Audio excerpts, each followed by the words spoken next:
અમદાવાદ શહેરમાં રિક્ષા ચાલકો હડતાળ પર ઉતર્યા છે। અમદાવાદમાં રિક્ષા ચાલક એકતા યુનિયનના પ્રમુખે પ્રતિક્રિયા આપી ફેરા મારતી રિક્ષાઓને પણ આંદોલનમાં રોકાઈ છે। જોડાવાની અપીલ પણ કરી।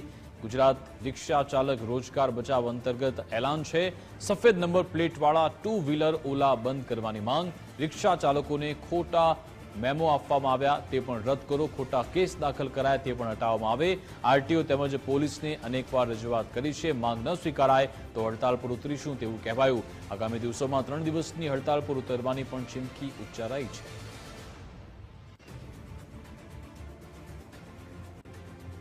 જોવા જઈએ તો સીપી સાહેબ દ્વારા જે જાહેરનામું બહાર પાડવામાં આવ્યું અને છેલ્લા 2 દિવસથી જે રિક્ષા ચાલકોની ધરપકડ કરવામાં આવી છે અલગ અલગ પોલીસ સ્ટેશનની અંદર, એમના ટાર્ગેટ પૂરા કરવા માટે થઈને નિર્દોષ રિક્ષા ચાલકોને જે હેરાન કરવામાં આવ્યા છે। જોવા જઈએ તો એમની પાસે લાયસન્સ હોય તેમ છતાં એ લોકોને પોલીસ સ્ટેશને બેસાડવામાં આવ્યા, ડોક્યુમેન્ટ કમ્પ્લીટ હોય તોય બેસાડવામાં, નાની ભૂલના લીધે જે લોકો રિક્ષા ચાલકો બેસાડવામાં આવ્યા એનો અમે સખત શબ્દોમાં વિરોધ કરીએ છીએ। આ વસ્તુને અમે વખોડીએ છીએ।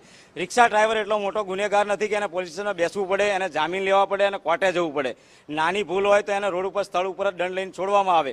કેમ બીજા કોઈની ઉપર કાર્યવાહી નહીં કરતા? છેલ્લા 2 વર્ષથી અમે ટુ વ્હીલરો જે બંધ કરવાની માંગણી કરીએ છીએ, જે ગેરકાયદેસર છે એની પર કોઈ કાર્યવાહી નહીં। સામે 4 વ્હીલર હોય, ખટારા હોય, આ મોટા ડમ્પર ચાલે છે અનલીગલી, એની પર કોઈ પ્રકારની આવી કામગીરી કરવામાં નથી આવતી। ત્યારે માત્ર રિક્ષા ચાલકોને આ રીતે કરવામાં આવ્યું એનો સખત શબ્દોમાં અમારો વિરોધ છે।